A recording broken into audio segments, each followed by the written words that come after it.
فإن آمنوا بمثل ما آمنتم به فقد اهتدوا وإن تولوا فإنما هم في شقاق فسيكفيكهم الله وهو السميع العليم. الحمد للہ رب العالمین والعاقبۃ للمتقین والصلاة والسلام علی اشرف الانبیاء والمرسلین وعلی آلہ واصحابہ اجمعین ومن تبعہم بإحسان الی یوم الدین. اما بعد فاعوذ باللہ السمیع العلیم من الشیطان الرجیم. بسم اللہ الرحمن الرحیم. انا اوحینا الیک کما اوحینا الی نوح والنبیین من بعد. حضرات، آج کی مجلس میں انشاءاللہ العزیز وہ مسائل بیان کیے جائیں گے جن کا تعلق سیرت النبی، نبی مکرم صلی اللہ علیہ وسلم کی حیات طیبہ، آپ کی ذات، آپ کے قول، آپ کے فعل اور آپ کی تقریرات کے ساتھ جس کا تعلق ہے. قرآن مجید کی آیت کا حوالے سے میں نے جو آیت پڑھی ہے، ارشاد ہوتا ہے ہم نے آپ کی طرف وحی اس طرح فرمائی ہے جس طرح نوح علیہ السلام اور آپ کے بعد انبیاء کرام پہ نازل فرمائی ہے. اب ہم نے اس میں تھوڑا سا غور کرنا ہے کہ وحی صرف کتابی شکل کا نام نہیں ہے، یعنی جو تحریر ہے، صحیفہ ہے یا کتاب ہے، ہم اس کو وحی کہیں گے، بلکہ اللہ تعالیٰ کا فرمان ہے، اللہ کا ارشاد ہے کہ ہم جو وحی وہ تو شہد کی مکھی کی طرف وحی فرمائی ہے، وہ کتاب بنے گی. وہ موسیٰ علیہ السلام کی والدہ کی طرف وحی فرمائی، یہ نبوت والی وحی نہیں ہے، اس کا معنی الہام ہے، القاء ہے، فرمان ہے کہ اللہ کی طرف سے جو آیا ہے. تو اس طرح فرمایا کہ ہم نے وحی فرمائی ہے، اس کا مطلب یہ ہوا کہ فرامین جو ہیں وہ اللہ کی طرف سے ہیں. موضوع ہمارا یہ ہے کہ سنت اور حدیث. وحی کی اب دو قسمیں ہم بنائیں گے. وحی مطلوب جو پڑھی جانے والی وحی، اس میں کتابیں، صحیفے آتے ہیں. وحی غیر مطلوب جو پڑھی ہو جانے والی، جس کو اللہ نے پڑھا نہیں ہے، فرمان جاری کیا ہے، تو اس میں کیا آئے گا؟ اس میں سنت ہے، حدیث میں آپ کے قول ہیں، آپ کے فعل ہیں. آپ اندازہ فرمائیں کہ رسول اللہ صلی اللہ علیہ وسلم کے جو قول ہیں، جو آپ کے فرامین ہیں، آپ کی حدیث، یہ حدیث کا جو لفظ ہے یہ قدیم کے معنوں میں آتا ہے، خبر کے معنوں میں بھی آتا ہے. قرآن مجید کے اندر اللہ تعالیٰ نے قرآن مجید کو بھی حدیث کہا ہے. اللہ نزل احسن الحدیث ومن اصدق من اللہ حدیثا ومن اصدق من اللہ قیلا. قرآن مجید کے اندر بھی اللہ تعالیٰ نے قرآن مجید کو حدیث قرار دیا ہے، اس کا نام حدیث رکھا ہے، یعنی فرمان، اللہ تعالیٰ کی بات. کہنا مقصود یہ ہے کہ کچھ لوگ یہ جو آپ اعتراض کرتے ہیں، یا یہ تو وحی آ گئی، یہ قرآن ہے، ہم اس کو مانتے ہیں، جو حدیث کو ہم نہیں مانتے، تو میری مراد یہ تعارف کس نے کرایا یہ قرآن مجید ہے؟ کس نے بتایا کہ یہ قرآن مجید ہے؟ وہ تو رسول پاک نے فرمایا نا. اگر سیرت کا مطالعہ کریں، حدیث کی کتابوں کا مطالعہ کریں، جس دن نبی مکرم صلی اللہ علیہ وسلم محمد عبداللہ سے محمد رسول اللہ بنے، تو غار حرا سے آپ گھر تشریف لائے، تو آپ گھر آ کر فرما رہے ہیں کہ زملونی زملو، مجھے چادر دو، کمبل دو، مجھے سردی محسوس ہو رہی ہے. تو ماں جی خدیجہ نے پوچھا ماذا رأیت، آپ نے کیا دیکھا، کیوں پریشان ہے؟ تو حدیث کے الفاظ آتے ہیں اخبر الخبر، پھر رسول پر ساری بات سنائی. تو ماں جی نے قسمیں اٹھا، کلا واللہ، قسمیں اٹھا فرمایا اللہ آپ کو کبھی ضائع نہیں کرے گا، آپ کے اندر یہ صفت ہے. یہ میں اس کی بات نہیں کرنا چاہتا، آپ کو علم ہے، مطلب آپ مہمان نواز ہیں، آپ غریبوں کے کام آنے والے ہیں، لوگوں کے بوجھ اٹھاتے ہیں. تو یہ ساری سے جس کے اندر یہ صفتیں ہوں، اللہ اس کو کبھی ضائع نہیں کرے گا. اب آپ نے فرمایا ہے کہ وہ فرشتہ آیا تو اس نے مجھے کہا اقرا. میں نے کہا جی ماں نے بیکار ہے. پھر اس نے دبایا بینچا، پھر اس نے اقرا. تیسری بار اس نے کہا اقرا بسم ربک الذی خلق. تو یہ آپ نے آپ کو خبر سنائی ہے. تو اگر آپ کی خبر جو ہے، فرمان جو ہے، اس کو نہیں مانے گا تو کس طرح پتہ چلے گی قرآن مجید ہے؟ علماء کرام نے، اشرفی تھانوی رحمہ اللہ لکھا ہے، قرآن میں ماننے سے پہلے سب سے پہلا حدیث رسول کو ماننا پڑے گا. اب حدیث جو ہے، جس طرح میں نے عرض کیا ہے، وہ قدیم کی اس کی ضد بھی ہے. یہ حدیث نئی چیز کو بولتے ہیں، نئی چیز کو، اور قدیم پرانی چیز کو. اور خبر اور کسی بات کو بھی، کوئی بھی بات ہو، لیکن جب ہم حدیث رسول کہیں گے، حدیث الرسول کہیں گے، تو اس میں آپ کے ما قال رسول اللہ جو آپ نے فرمایا ہو، ما فعل رسول اللہ جو آپ نے کیا ہو، ما فعل بحضرت ہی صلی اللہ علیہ وسلم جو کام آپ کی موجودگی میں کیا گیا ہو، تو آپ خاموشی اختیار فرمائیں، تو آپ اس پر کوئی تبصرہ نہ کریں، اس کو روکیں نہیں، تو بہت تقریر یعنی تائید ہو گئی ہے اب تینوں قسمیں۔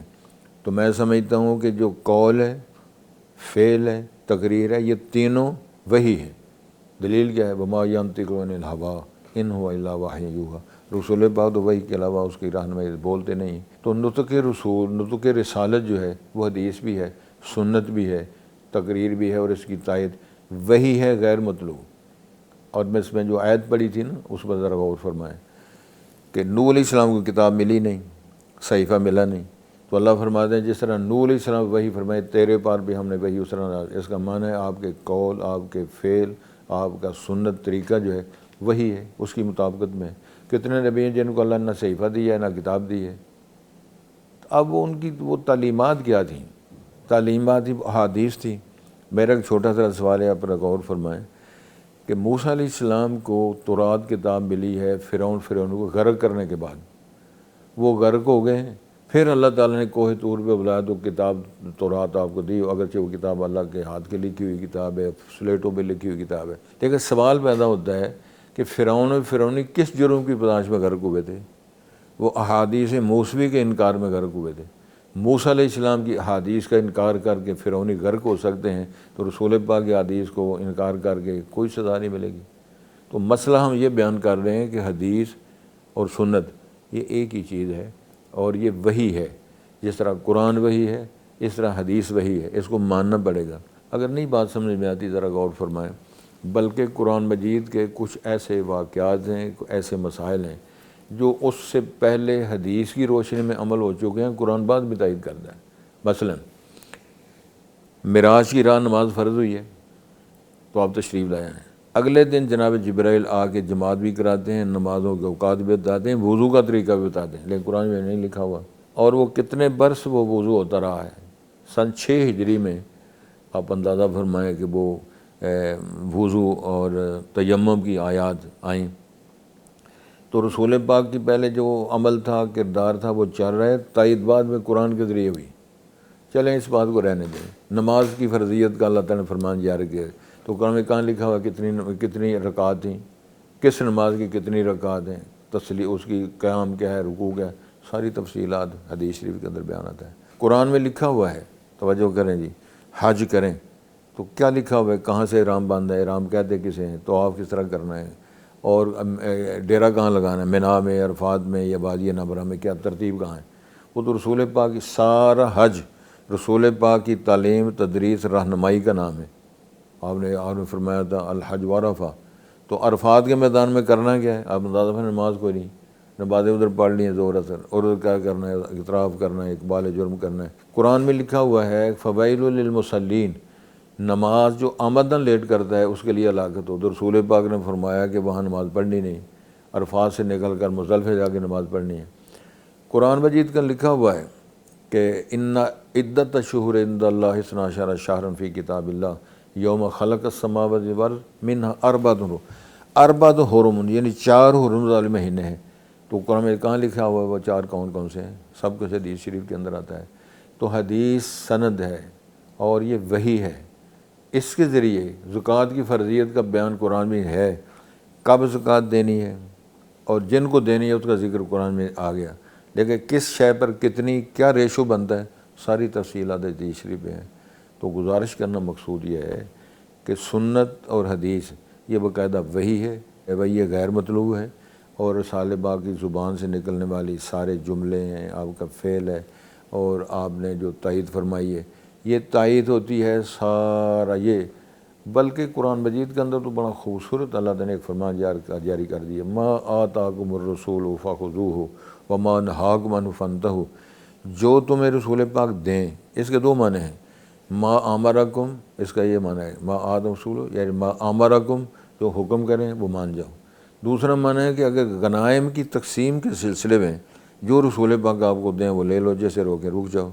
تو حنین کی وادیوں میں آپ کے شاید علم میں ہو کہ وہ کتنے ہزاروں بکریاں تھیں، ہزاروں تعداد اونٹ تھے، اور کتنا ساز و سامان تھا، تو رسول پاک نے سارا کچھ تقسیم کیا، مہاجرین نے انصار کو کچھ نہیں دیا۔ تو اس میں یہ بھی اشارہ ملتا ہے ما آتاکم الرسول فخذوہ وما نہاکم عنہ فانتہوا۔ ایک اور بڑی خوبصورت بات آپ نے فرمائی ہے جو وہ من یطع الرسول فقد اطاع اللہ، یہ قرآن مجید کے الفاظ ہیں، جو اللہ کی جو رسول کی اطاعت کرتا ہے وہ سمجھ لو اللہ کی اطاعت کرتا ہے۔ تو آپ صلی اللہ علیہ وسلم فرمایا تھا من اطاعنی دخل الجنہ ومن عصانی فقد ابا، جس نے میری اطاعت کی وہ جنت میں جائے گا، جس نے نافرمانی کی وہ سمجھ لو اس بندے نے جنت میں جانے سے انکار کر دیا۔ پوچھا صحابہ کرام نے وہ کیف یابا یا رسول اللہ، وہ کیسے انکار کرتا ہے، ومن ابا، کون ہے جس بندے نے انکار کیا میں جنت میں نہیں جاؤں گا؟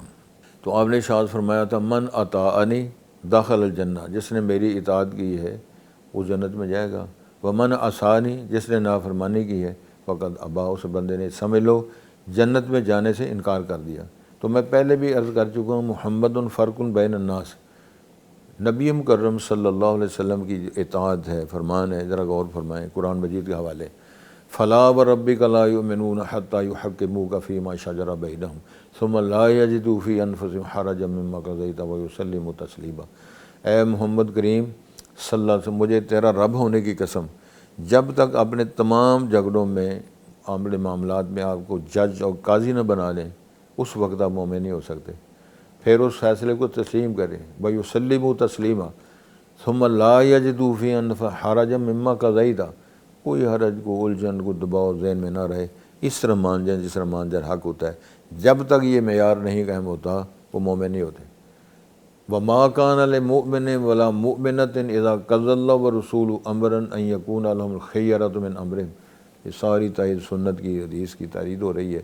اگر اللہ اس کے رسول فیصلہ کر رہے ہیں تو تمہیں اختیار ہی باقی نہیں رہتا، تمہارے فیصلے، تمہارے جھگڑے، تمہارے سارے سلسلے، جب تک ایسے معاملہ نہیں ہوگا تو مومن نہیں ہو سکتے۔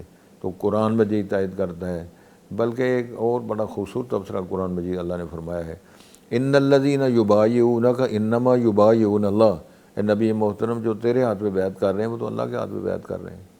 وما رمیت اذ رمیت ولکن اللہ رما، جو آپ نے رمی کی ہے، تیر اندازی کی ہے، آپ نے نہیں کی بلکہ اللہ نے کی ہے۔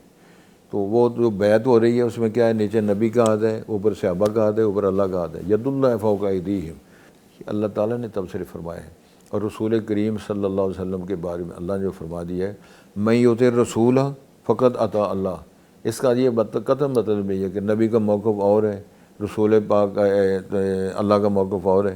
کچھ لوگ ایسے ترجمے کرتے ہیں جس طرح قل انما انا بشر، اللہ کہتے ہیں تم کہو میں تو نہیں کہتا، یہ غلط ترجمے کرنا، سیاق و سواد سے ہٹ کر لوگوں کو واضح کرنا یہ درست نہیں ہے۔ اللہ نے جو فرما دیا ہے سچ فرمایا ہے، تو سچ جو کہنے والے لوگ ہیں زبان رسالت کی تائید جو ہوتی ہے، میں اس کی ایک دو مثالیں عرض کرتا ہوں۔ رسول پاک صلی اللہ علیہ وسلم جب معراج سے واپس آئے تو آپ صلی اللہ علیہ وسلم نے بیان کیا، تو جب حرم میں داخل ہوئے تھے ابو جہل صاحب کے ساتھ انہیں ملاقات ہوئی تو اس نے طنزاً کہا محمد صاحب کو نئی خبر ہے؟ تو آپ نے فرمایا ہاں جی خبر تو ہے، کبھی آپ نے نہیں سنی ہوگی، تو وہ ہاتھ ہے بیان کرو کیا ہے۔ آپ نے جب خبر ساری سنائی، میں بیت المقدس گیا ہوں، پھر میں آسمانوں پہ، میں اندر سدرۃ منتہا، یہ ساری بات۔ وہ کہتے ہیں محمد صاحب وہ تو بڑے سیانے آدمی، آپ کو پتہ ہے 40 دن لگتے ہیں جانے کے لیے، 40 دن لگتے ہیں آنے کے لیے، تم ایک رات میں کس طرح سفر کر گئے ہو؟ تو وہ کہنے لگا یہ اگر یہ بات جو آپ نے میرے سے کی ہے اور لوگوں کے سامنے کرو گے؟ انہوں نے فرمایا ساری دنیا کے سامنے کروں گا۔ پھر وہ صدیق اکبر کے پاس گئے، ان کے ساتھ انہوں نے باس مباحثہ کیا کہ رسول پاک یہ بات کر رہے ہیں۔ تو صدیق اکبر نے فرمایا اگر آپ نے ان سے سنا ہے، رسول پاک کی زبان اقدس سے سنا ہے، تو جو انہوں نے کہا سر سچ ہے۔ رسول پاک سے ملاقات ہوئی تو آپ نے فرمایا ابو بکر کس بات پہ تو نے تصدیق کی ہے؟ تو آپ نے فرمایا تھا، یعنی صدیق اکبر نے فرمایا تھا بے تصدیق ہے یا رسول اللہ، آپ کے کہنے پر ہم نے اللہ کو مانا ہے، آپ کے کہنے پر فرشتوں کو مانا ہے، آپ کے کہنے پر جنت جہنم کو مانا ہے، تو آپ نے جو کہا ہے سمجھ میں بات آئے نہ آئے، عقل مانے نہ مانے، بے تصدیق ہے یا رسول اللہ، میں نے آپ کی نبوت کی تصدیق کی ہے، جو آپ کہہ رہے ہیں سچ کہہ رہے ہیں۔ آپ کے علم میں عبداللہ بن عمرو بن عاص یہ کاتب وحی ہے، اور کان یکتب یہ لکھا کرتے تھے۔ ابو ہریرہ فرماتے میں نہیں لکھا کرتا تھا تو آپ کے پیغامات میں یہ لکھا کرتے تھے۔ بعض ساتھیوں نے سے کہا یار تم ساری باتیں لکھ لیتے ہو، کبھی آپ ناراض ہوتے ہیں کبھی راضی ہوتے ہیں، ساری باتیں نہ لکھا کرو۔ تو انہوں نے عرض کیا میں رسول پاک سے نہ پوچھ کر بتاؤں گا۔ رسول پاک سے پوچھا گیا تو آپ نے پتہ کیا جواب دیا، اکتب کل شیء واللہ ما یخرج منہ الا حق، منہ مبارک سے اشارہ کر کے فرمایا اکتب کل شیء واللہ ما یخرج منہ الا حق، سب کچھ لکھو جس سے جو نکلتا ہے سچ نکلتا ہے۔ رسول پاک کا قول بھی وہی ہے، آپ کا عمل بھی وہی ہے، آپ کی تائید بھی وہی ہے۔ یہ حدیث اور سنت میں بنیادی یہ آپ سے جو ان کا تعلق ہے، حدیث ہو تب بھی، سنت ہو تب بھی۔ اور یہ تشریع اسلامی کے دو بنیادی ماخذ ہیں، کتاب اللہ و سنت و رسول اللہ۔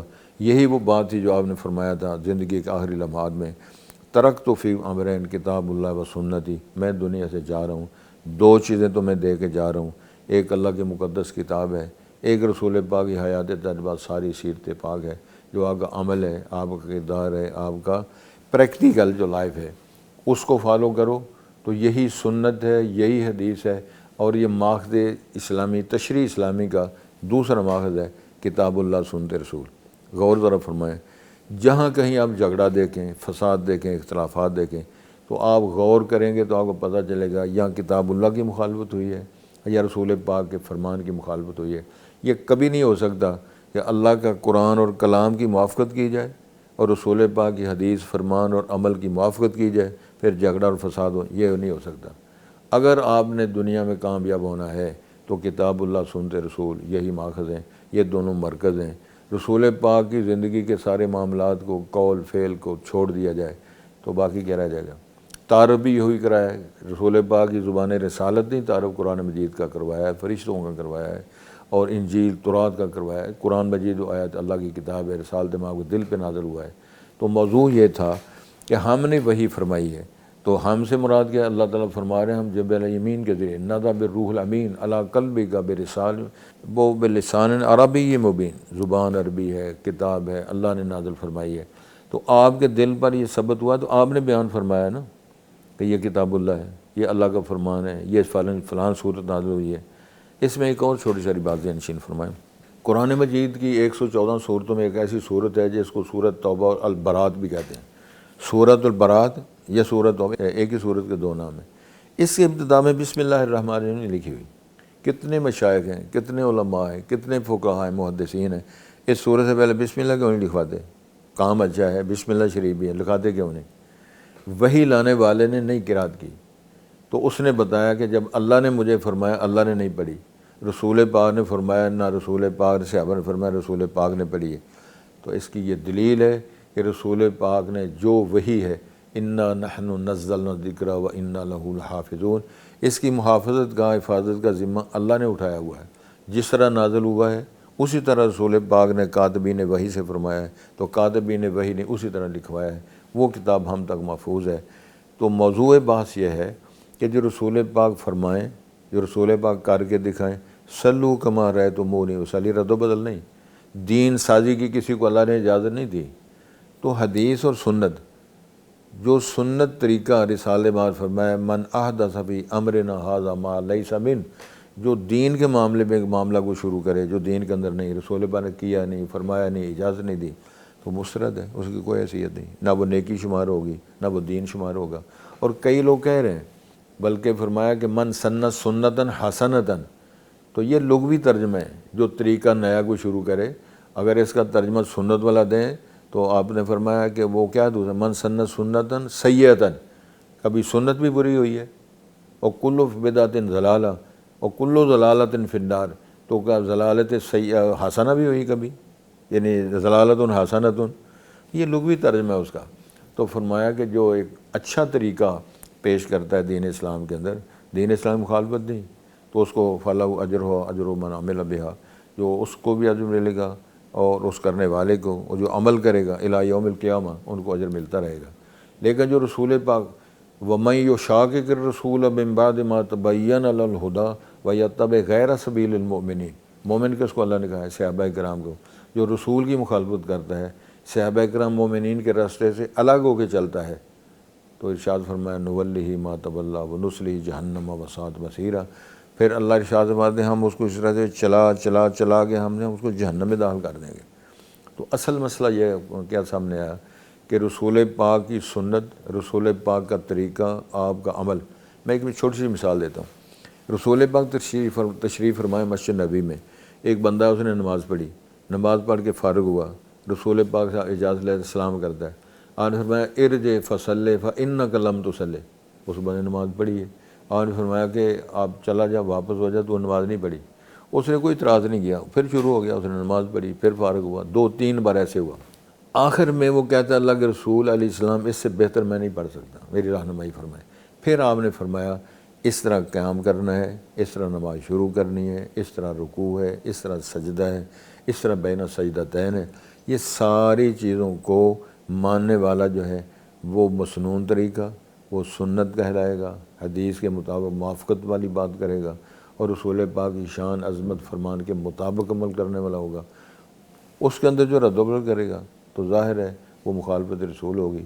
موضوع یہ تھا سنت اور حدیث، یہ آپس میں ان کا تعلق کیا ہے، تشریع اسلامی میں ان کا معیار کیا ہے۔ سارا دین قرآن مجید کے علاوہ ہٹ کر، قرآن مجید کے کتنے مسائل ہیں جو رسول پاک حدیث نے بیان فرمائے قرآن مجید کے اندر نہیں ہے، بلکہ قرآن مجید بھی ثابت ہوتا ہے رسول پاک کی زبان اور اعلان سے۔ تو سنت آپ کا قول، فعل، تائید، تقریر جس کو بول سکتے ہیں، یہ سارا کچھ ہی وہی ہے۔ اور وما ینطق عن الہوا ان ہوا الا وحی یوحیٰ، وہی ہے جو وحی کی جاتی ہے۔ اللہ کے رسول اپنی مرضی نہیں بولتے بلکہ پابند ہیں اللہ تعالیٰ کے وحی کے پابند۔ کچھ لوگوں نے کہا تھا نا محمد کریم آپ ایسے کریں، ایتے بے قرآن غیر ھذا او بدل ہو، یہ قرآن اس کا ہم نہیں چل سکتے، ایتے بے قرآن غیر ھذا، اس کے علاوہ کوئی قرآن پیش کرو، او بدل ہو، یہ اس کے اندر کوئی تبدیلیاں کر دو۔ تو آپ فرمایا ما یکون لی ان ابدلہ من تلقاء نفسی، یہ میرے اختیار میں نہیں ہے، بلکہ میں پابند ہوں، جو وحی کی جاتی ہے وحی کی پیروی میں اس پابندی میں عمل کرتا ہوں۔ تو اس کا مطلب یہ ہوا آپ صلی اللہ علیہ وسلم اللہ کی وحی کے پابند ہیں، امت رسول پاک کی وحی جس کو سنت اور حدیث کہا جاتا ہے اس کے پابند ہیں۔ اس کے جو مخالفت کرے گا ظاہر ہے اس کے اعمال برباد ہوں گے۔ اللہ سے میری دعا ہے اللہ ہمیں وہ شوق تمنا نصیب فرمائے، بد ذوقی اللہ نہ دکھائے، علم نور نظر کا بہہ جاتا ہے آنکھوں سے لہو قلب و جگر کا۔ زندگی میں قرآن کی، حدیث کی، رسول کی، اللہ کی مخالفت کر کے اپنے اعمال کو برباد نہ کریں۔ اللہ سے میری دعا ہے اللہ ہمیں بیماروں کو شفا دے، اللہ ہمیں صحت دے، میرے ملک کی اللہ حفاظت فرمائے۔ کتاب و سنت، حدیث اور سنت کے مفہوم کو سمجھ کر جو سارا دین اس کی ترجمان ہے اور ماخذ شریعت اسلامی کا ماخذ ثانی ہے، مرجع ہے، اس کو قبول کر کے اللہ میں توفیق دے۔ وما توفیق الا باللہ، سبحان ربک رب العزت عما یصفون وسلام علی المرسلین والحمد للہ رب العالمین۔ فإن آمنوا بمثل ما آمنتم به فقد اهتدوا وإن تولوا فإنما هم في شقاق فسيكفيكهم الله وهو السميع العليم۔